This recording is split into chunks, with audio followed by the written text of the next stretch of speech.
Hi, my name is Sarah Depew, and I'm running for the Texas House of Representatives in District 67, and I'm here with... I'm Medrick Yhap, and I'm running for U.S. Congress District 3. Great. Well, we're here. We're going to be pulling an issue randomly from the hat. We don't know what we're going to be talking about before we pull it, so we're just going to talk completely off the cuff, no prepared statements, no platitudes, nothing like that. And, Medrick brought this red cowgirl hat. Do you want to tell us about the hat? Well, this hat, I believe my daughter was 8, and my son, was it 12 and 8? And this is her Halloween hat, and she went as the female in the Toy Story. I think her name was Jessie. I believe her name is Jessie. Yeah. It's not exactly 100% the hat, but it's red. So we were talking about the hat actually before filming, and we realized how long ago it's been since Toy Story 2 has come out. That is mind blowing.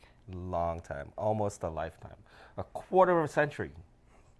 That's a long time. For the first one, yeah. The first one, a quarter of a century. So that is a classic. We could see it on, what is it, Turner Classic Movies anytime soon. Can't watch it on the the VHS anymore, So. Oh yeah. So I love that story about the hat, about this being his daughter's Halloween hat. I think that's super sweet because she's a teenager now. She's a teenager now. Yeah. High school student. Absolutely. All right. Well, would you like to? Let me see. Fishing around. No fishing. You have to. No just fishing. Pull. Just pull. So ready? We have environment. Oh, look at that! Look at that. Yeah. See, it's relax. A sigh of relief. Okay, Do you want to tell them what you were wanting to avoid, or do you want to leave it a mystery? We'll leave it a mystery. Hopefully, I'll get invited again a second time, so Absolutely. then we'll talk about it. And hopefully, another candidate will have already pulled it. Yeah. And push it aside. Yeah. Oh, that's right. We can't take away, but we could only add. That's right. Whenever I invite candidates to come over, I invite them to add whatever issue they think should be addressed, either at this time or in a future video. But we cannot take away issues like, oh, I don't really know anything about that, or, which, by the way, I don't know is a perfectly acceptable answer. That's encouraged if you don't actually know rather than making stuff up. But, if something is just, I'd rather not, then that's kind of too bad. You're still going to have to do it. Yeah, that's part of being a candidate is you need to be real with where you stand on things, in my opinion. So that's kind of the only rule. But you can add things. Anyhow, so environment. That is a really broad topic, obviously. So there's lots of different ways to address it and tackle it. And we're obviously running for different races. You're running for U.S. Congress. I'm running for Texas House of Representatives.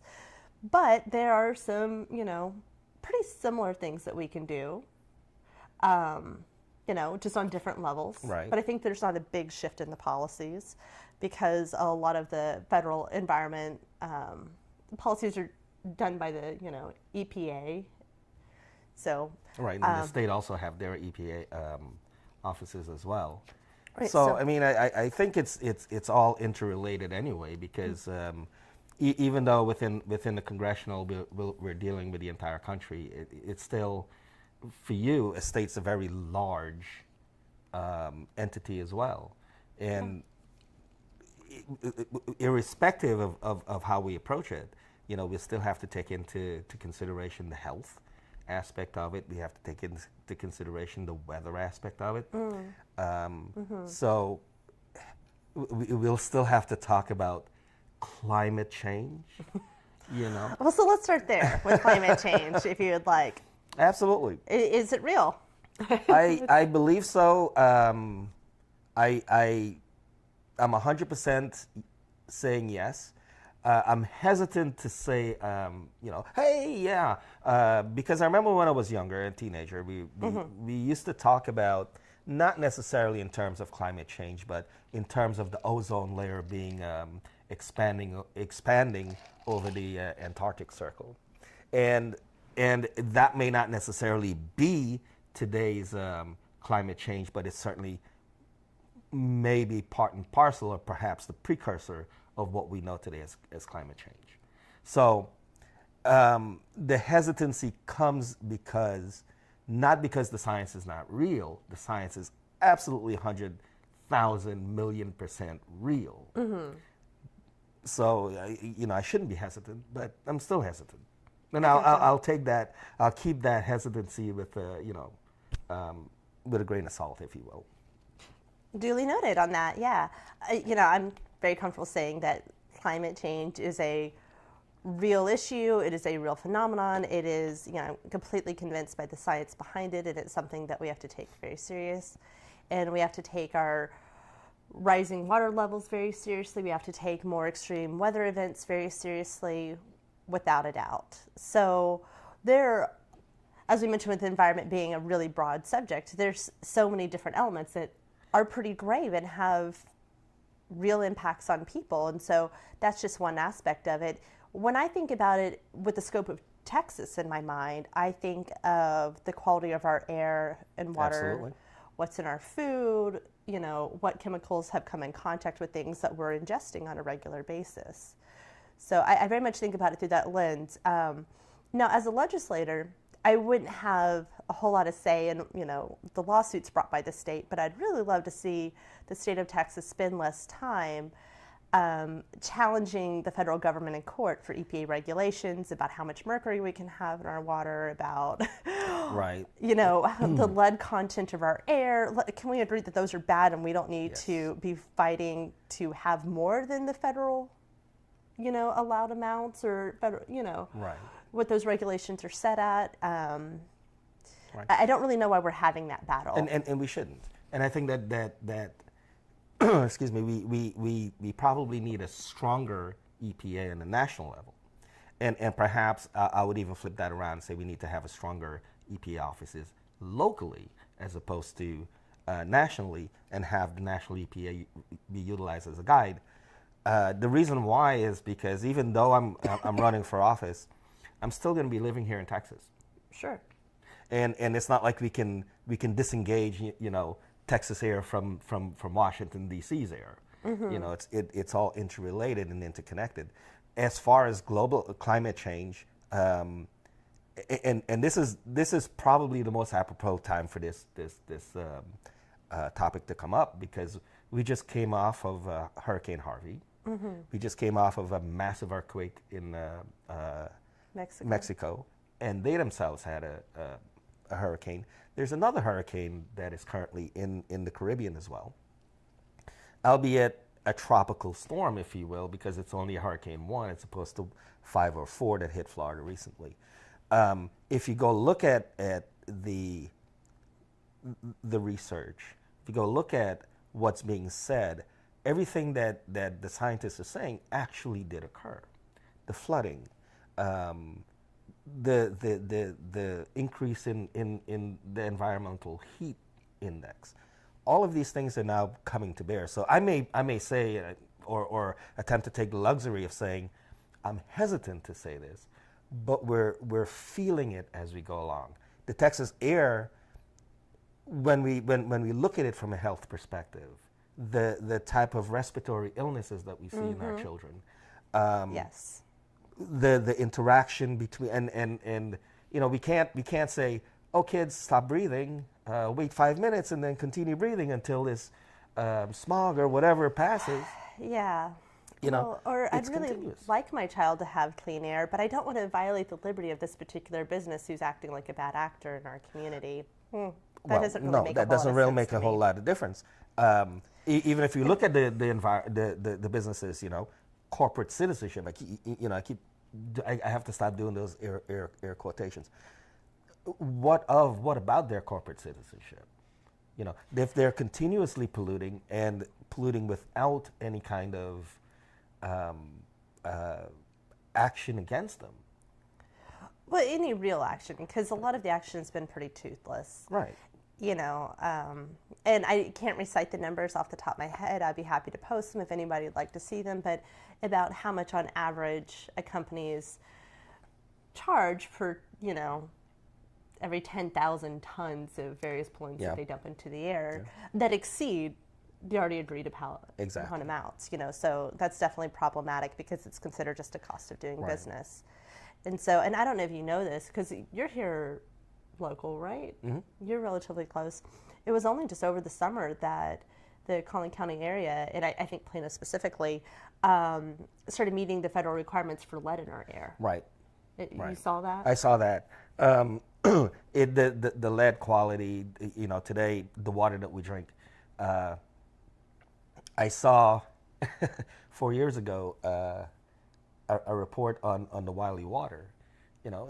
Essentially, and I don't want to be wanted to be taken as anything but, when you look at an official report that says, we're close to being poisoned, I mean, you tend to want to have to make a decision. For a long time I drank bottled water, but why should we go to that level to say bottled water versus city water? We pay for both.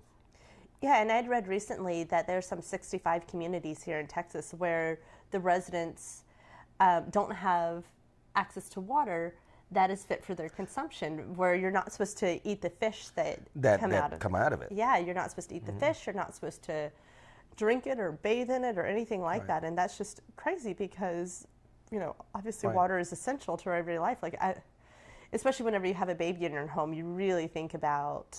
That's when it comes in. That's when it sinks in. It does. Yeah, like it's important to you always. But then when you're watching your kids drink the water, you're like, I really hope that what they're consuming is going to be safe for them. It's going to be safe.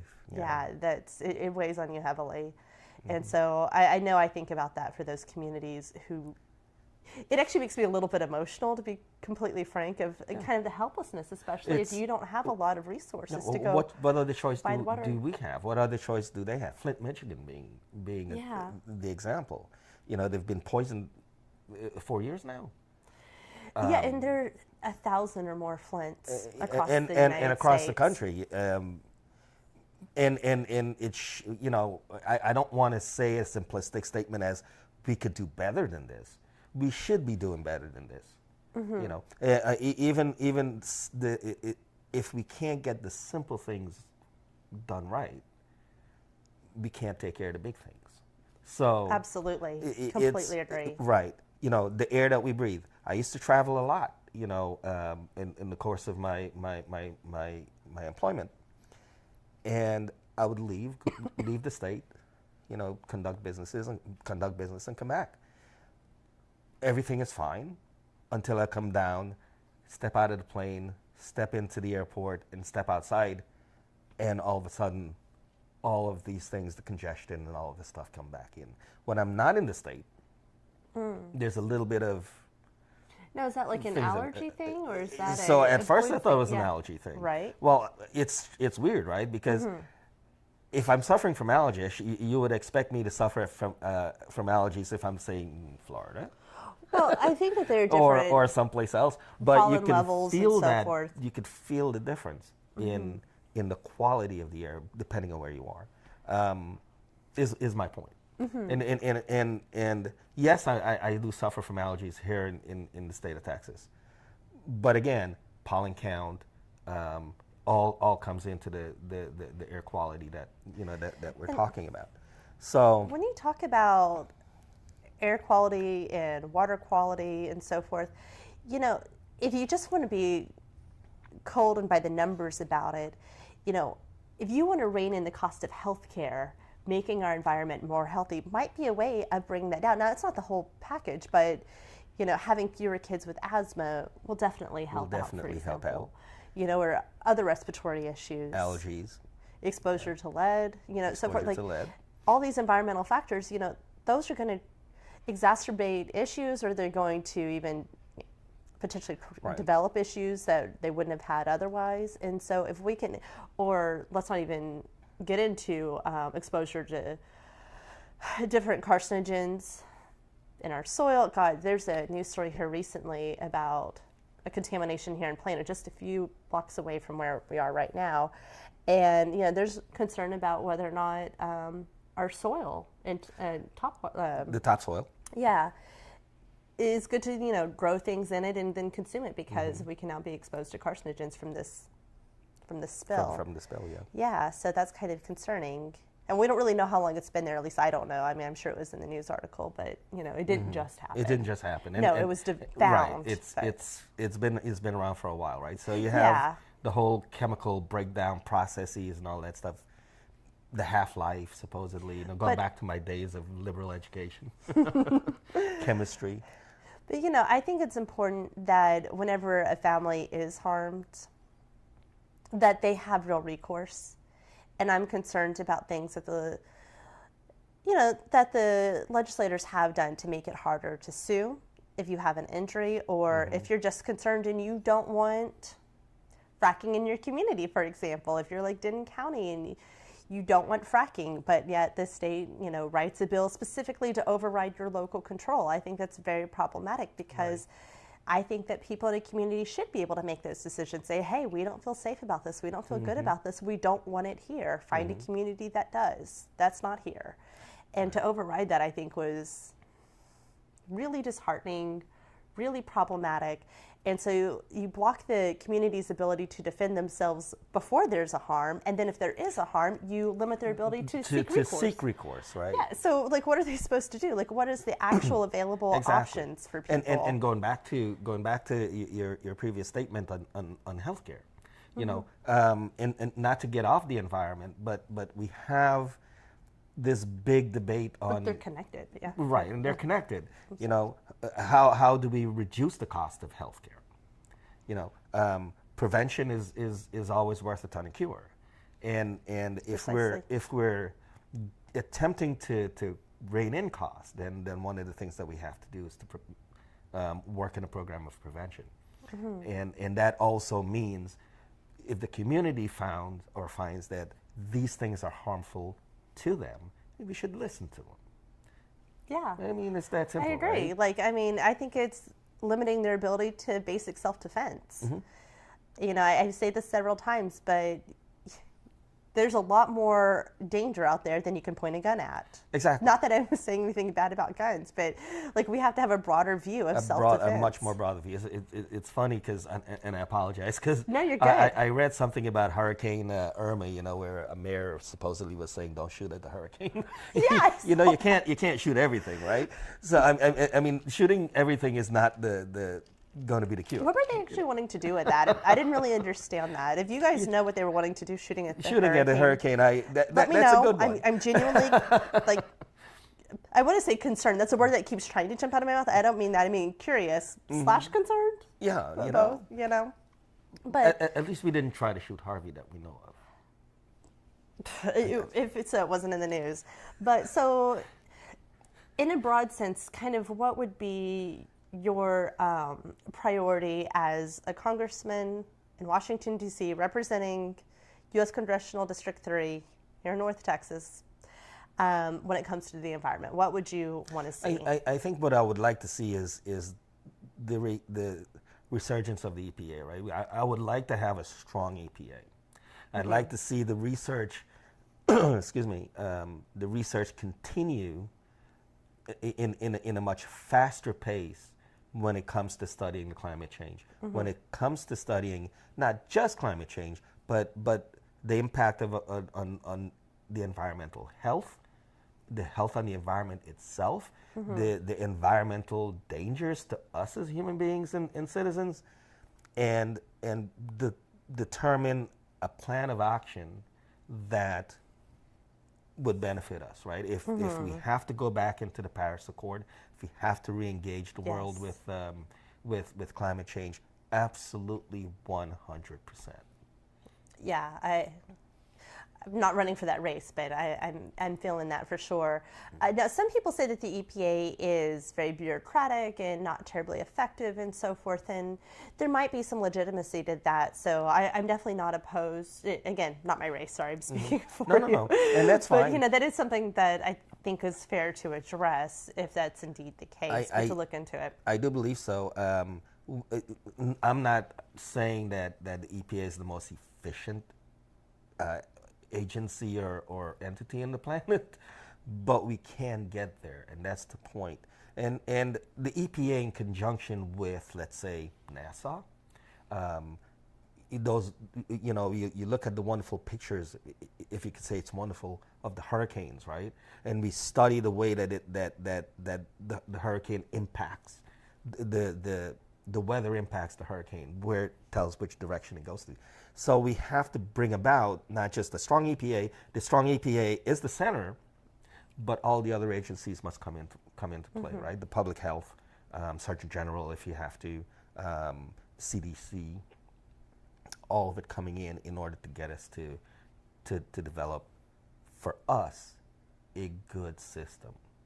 But the focal point has to be, in my opinion, the EPA, efficient or not.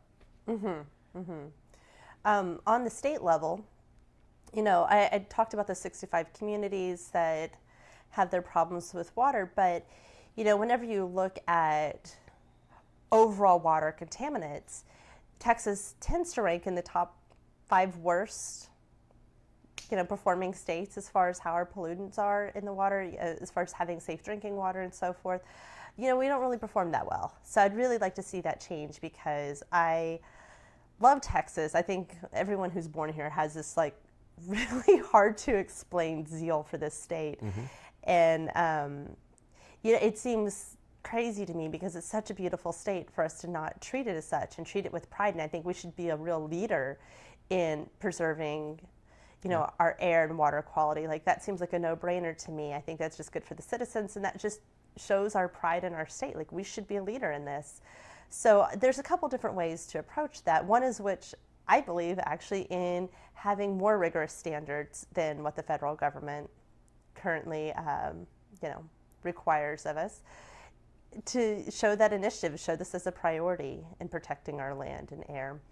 I also believe that we have to do away with, I believe it was, if I remember correctly, it was House Bill 40 that undid a lot of the local control aimed directly at wanting to, their ordinance to stop fracking from coming into their community. I think we have to give more control to the communities to decide what they do and do not want happening within their borders, because I think they know best. And that's a really good way for, citizens to communicate directly with their leaders about what they want. A lot of times your city council folks are going to be a lot more accessible than your, state reps or state senators and so forth. I think that's a really nice decentralized way to have that back and forth between the community and their representatives, and to make decisions that are, best for them and best for their neighborhoods, best for the area that they live in and care about the most, where they're raising their kids and so forth. They have a very strong vested interest in what's happening right there in their community, and we have to give them their control back. That's, where I would begin tackling the environmental issue. I agree with you 100%, because I do believe actually that and I would like to see the state, take the lead. And if that has to be stricter, then fine. But I believe that the state, the county, take the lead in the environment, right? And take the lead in protecting the environment. We in Texas have a lot of outdoorsmen, and we do a lot of outdoor activities. I'm a fisherman. I love to fish. I'm not a hunter, unfortunately, but I do like to fish. So, do we have?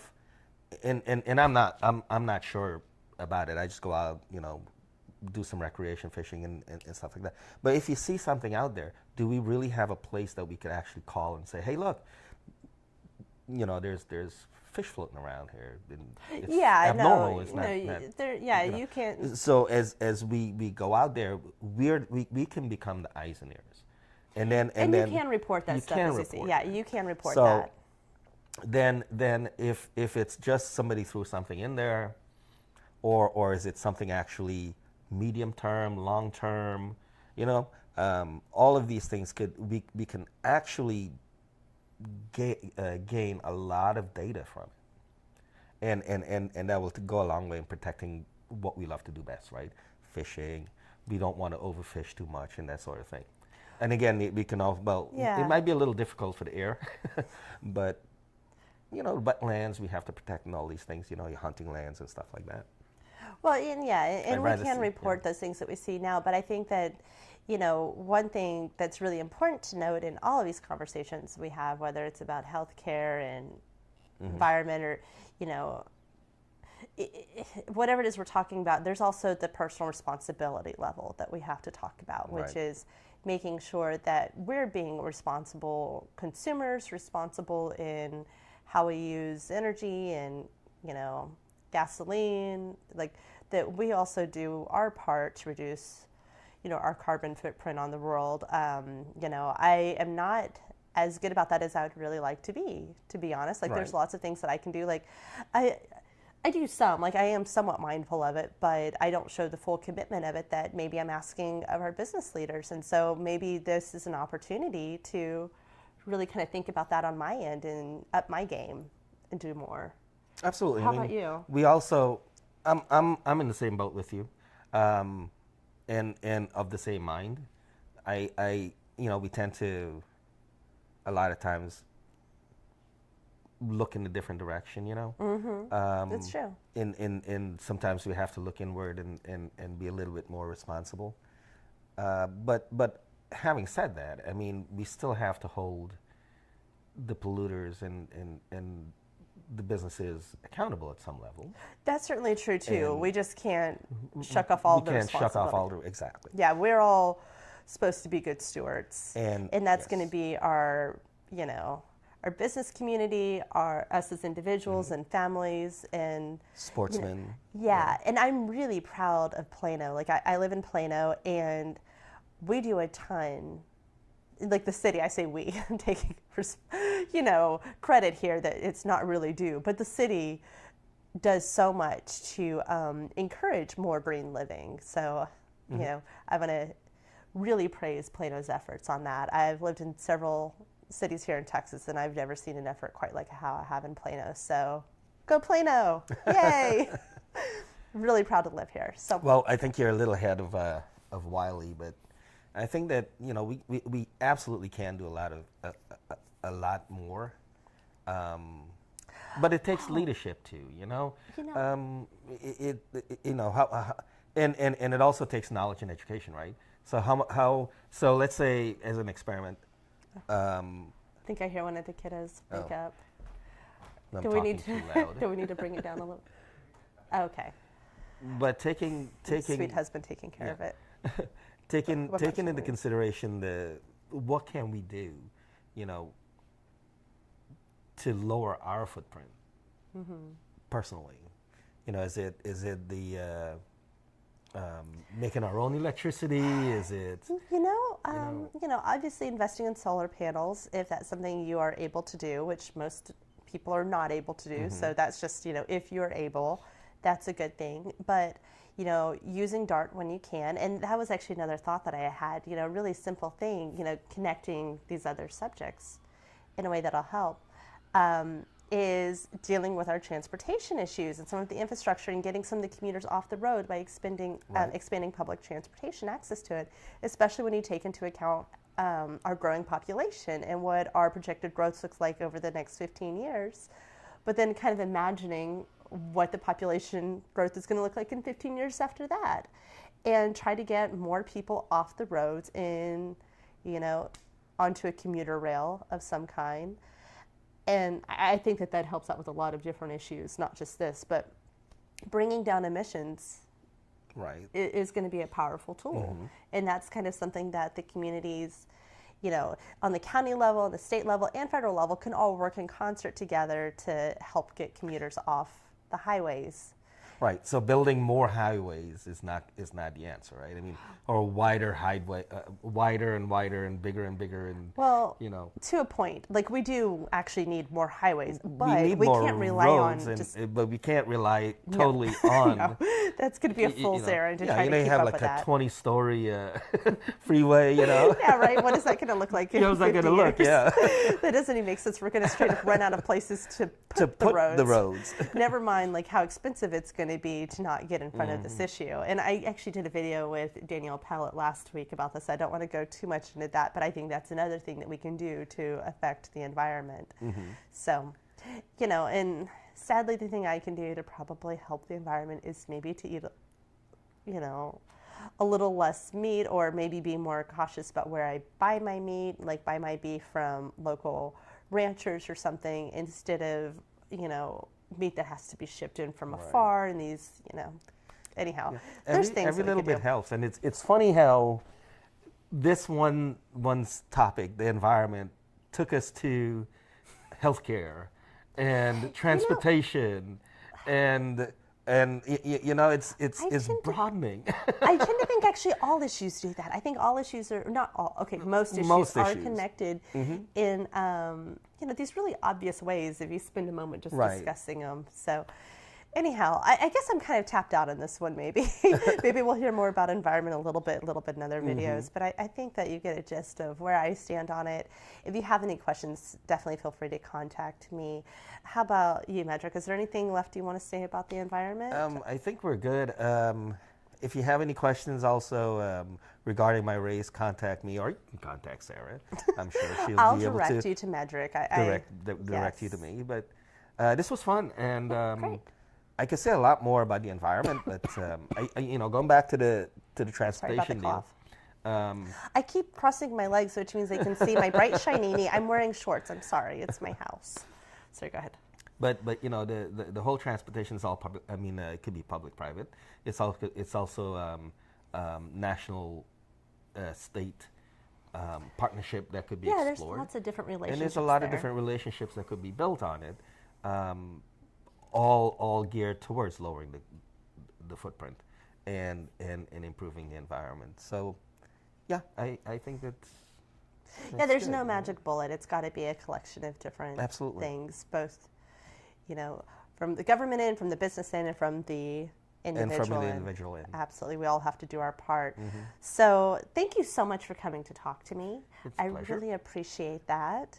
And thank you for watching. If there's anything that you would like to, see a candidate and myself address in the future, just send a comment below or send me a private message and I will add it to the hat.